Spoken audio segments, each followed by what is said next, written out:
Un axioma del infinito debe razonablemente escribirse. Existe un conjunto infinito.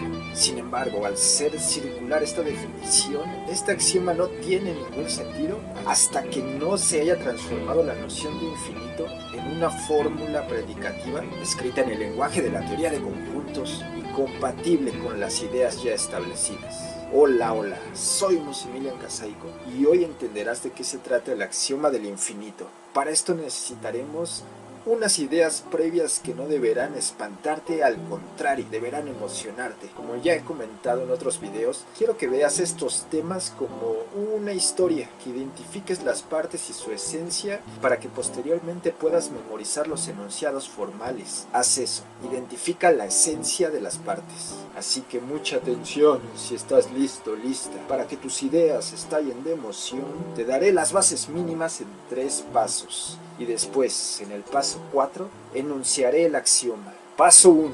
Conjuntos transitivos. Lo primero que necesitaremos es una definición. Definimos conjunto transitivo como un conjunto tal que todo lo que le pertenece está también incluido o contenido en él. Podemos decir también que un conjunto transitivo será un conjunto tal que todos sus elementos están también contenidos. En la teoría de conjuntos, los conjuntos transitivos desempeñan un papel fundamental.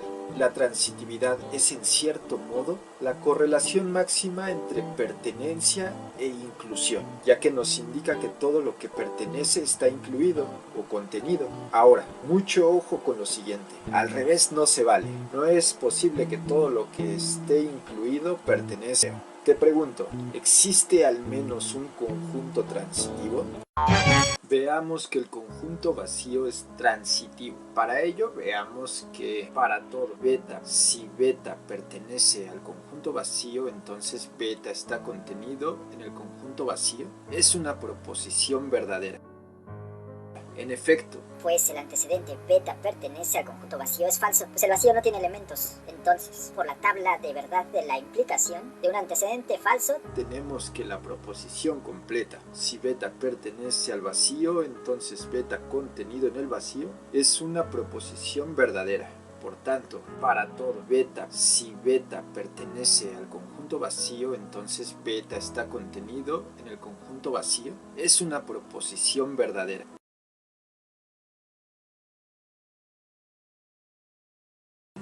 ¿Quién es la potencia del conjunto vacío o el conjunto de los subconjuntos del conjunto vacío? Lo cual resultará sencillo, puesto que hice un video donde demostré que el conjunto vacío es el único subconjunto del conjunto vacío y por tanto la potencia del conjunto vacío es igual al singulete del conjunto vacío. Y veamos que el singulete del conjunto vacío es un conjunto transitivo. En efecto, el conjunto vacío es el único elemento del singulete del conjunto vacío. Es decir, el conjunto vacío pertenece al singulete del conjunto vacío. Luego sabemos que para cualquier conjunto alfa que tomemos, el conjunto vacío es subconjunto de ese conjunto alfa. Y entonces el conjunto vacío es también subconjunto del singulete del conjunto vacío. Y por tanto, el singulete del conjunto vacío es transitivo. Y ahora veamos qué pasa si le aplicamos la potencia a la potencia del conjunto vacío. ¿Quién es el conjunto potencia del singulete del conjunto vacío? Sin duda, por un lado, el mismo singulete del conjunto vacío, que es en suma la parte total. También el conjunto vacío, puesto que el conjunto vacío está incluido universalmente en todo conjunto, como vimos en el ya tan sugerido video que te he estado mencionando. Queda claro que no hay de otra. El conjunto potencia del singulete del conjunto vacío es entonces un conjunto que tiene dos elementos: el conjunto vacío y el singulete del conjunto vacío. Es decir, se trata de lo que se suele considerar un esquema del 2, tramado exclusivamente por el vacío, que puede escribirse así. Analicemos al susodicho 2. Te pregunto, ¿es un conjunto transitivo? Claro que lo es, y yo te voy a decir por qué. Tenemos que ver que todo elemento es también subconjunto. El elemento conjunto vacío está contenido en todo conjunto, en particular aquí. Listo, palomita. Veamos el otro elemento. El elemento singulete del conjunto vacío está contenido en el 2, ya que el conjunto vacío es elemento del 2, o sea, le pertenece. Por consiguiente, el singulete del conjunto vacío está contenido en el 2.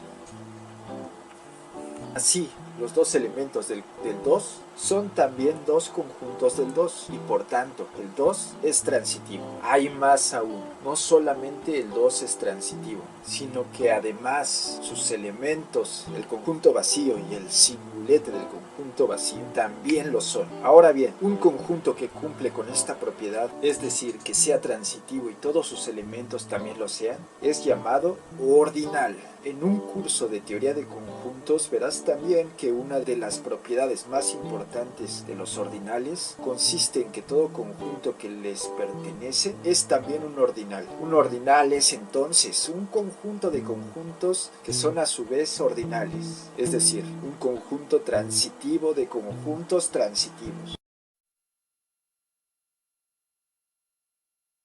Paso 2. Algunas propiedades importantes de los ordinales. Consideremos un conjunto alfa ordinal y sea beta un elemento de ese ordinal.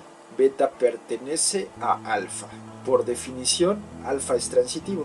Entonces beta está contenido en alfa, de donde resulta que todo elemento de beta es también elemento de alfa. Llegamos así al siguiente resultado. Si un ordinal beta es elemento de un ordinal alfa y si un ordinal gamma es elemento del ordinal beta, entonces gamma es también elemento de alfa. Esto se escribe de esta manera.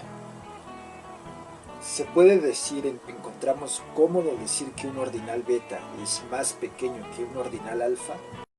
Pues mira, necesitas tener en cuenta que en ordinales se tiene que si beta es distinto de alfa, entonces beta pertenece a alfa, sí, solo si beta está contenido en alfa. Y ahora sí, que un ordinal sea más pequeño que otro quiere decir que pertenece al más grande o está contenido en el más grande.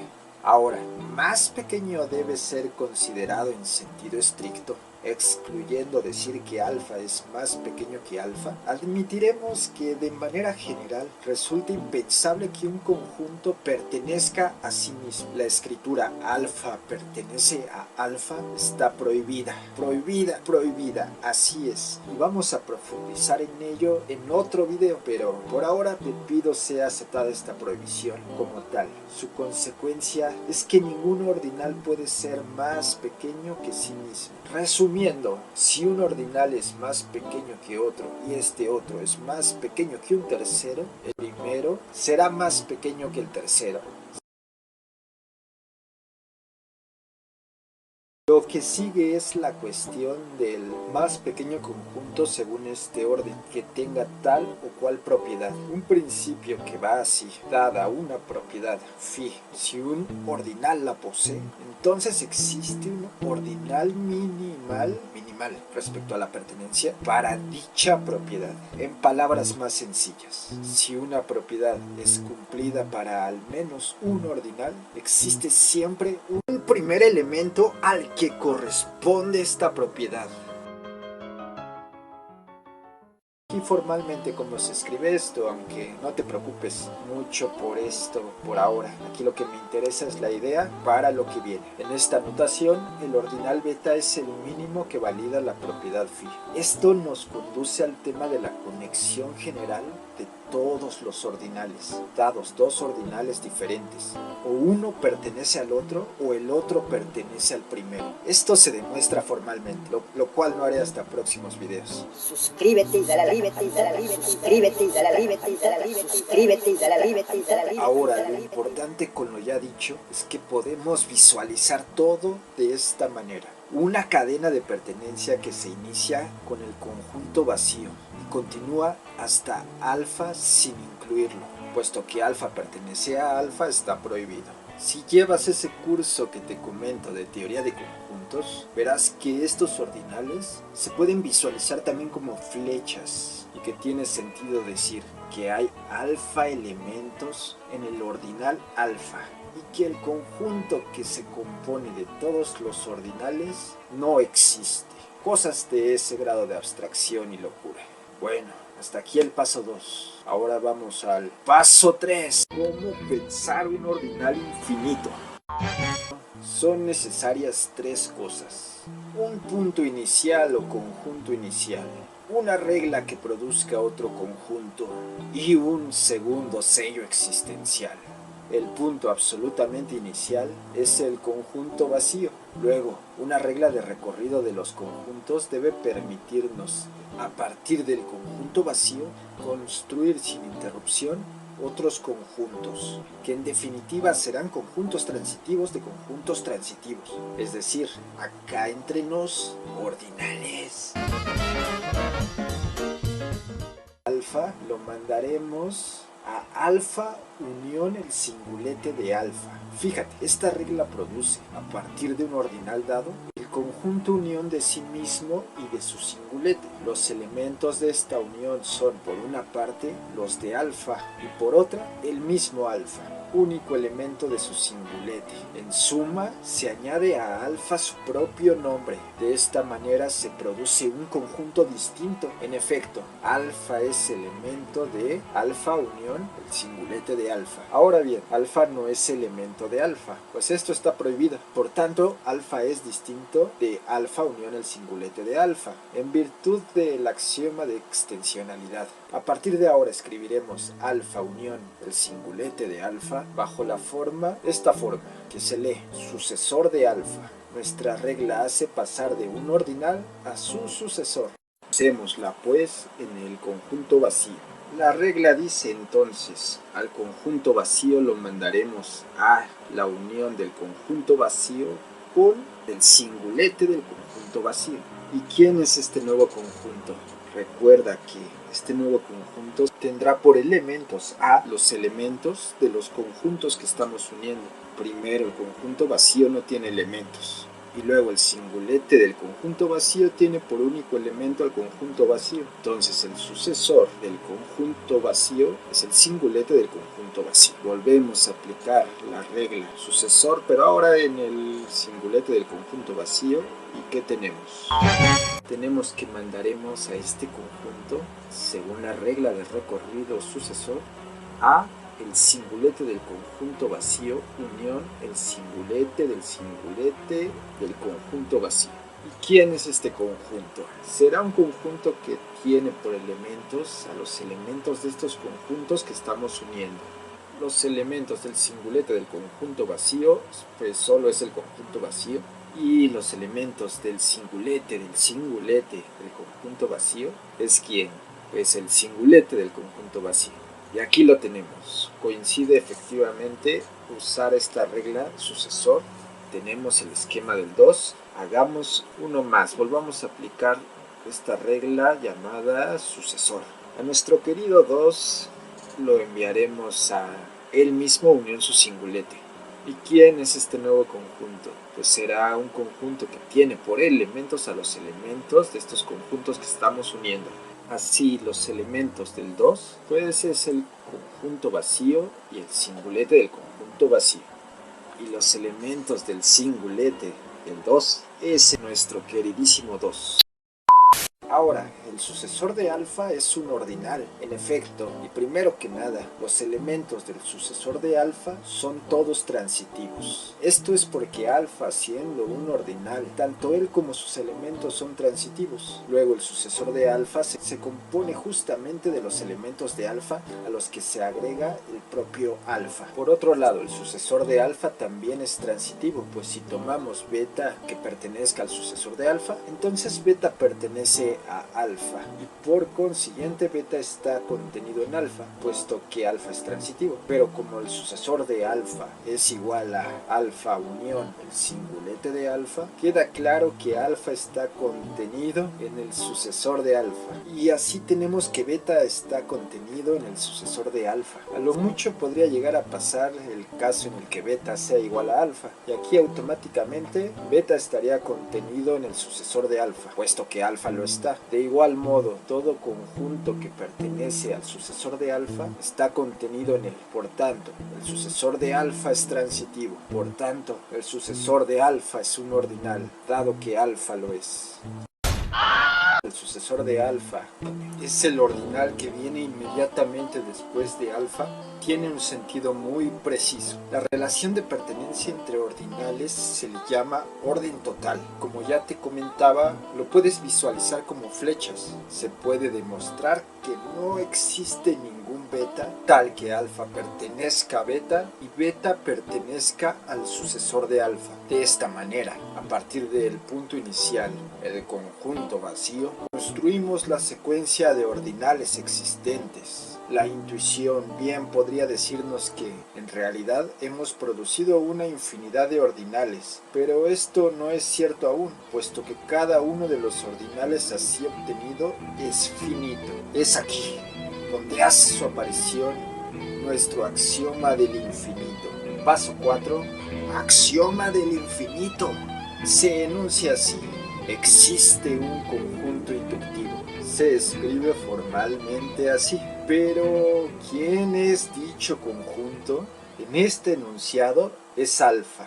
¿Y qué propiedad tiene?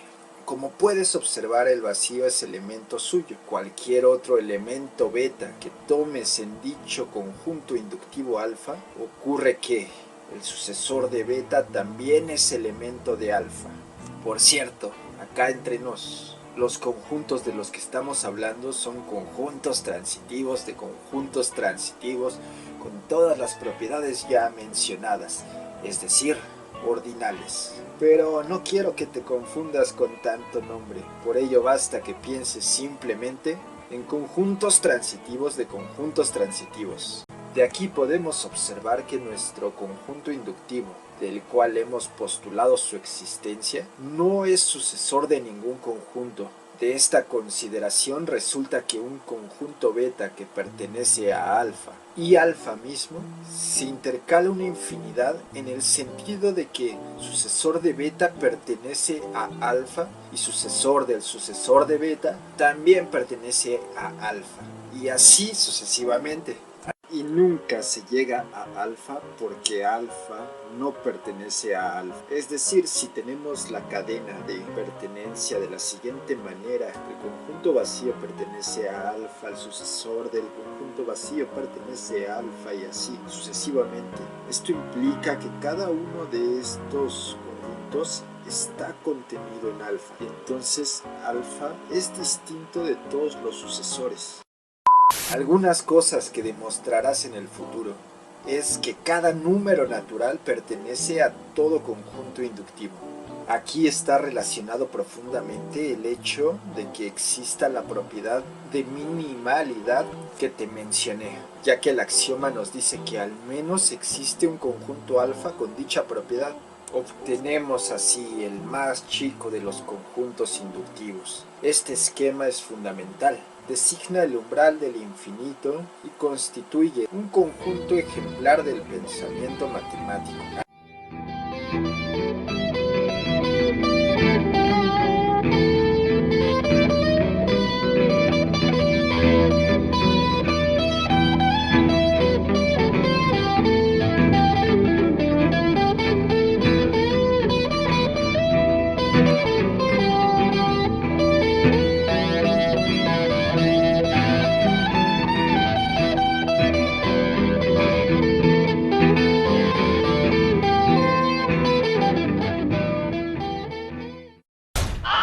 Prepárate para que tu cabeza vuele. Observa esta definición que da von Neumann de número natural. Von Neumann, 1923. Un número natural es un conjunto de los números naturales anteriores a él. Abusando de la notación, podemos poner. Así podríamos definir natural por natural de la siguiente manera. ¿Qué observamos aquí? Que bajo esta perspectiva conjuntista, el cero es natural. Tan, tan, tan, tan, tan, tan, tan, tan, tan, tan, tan.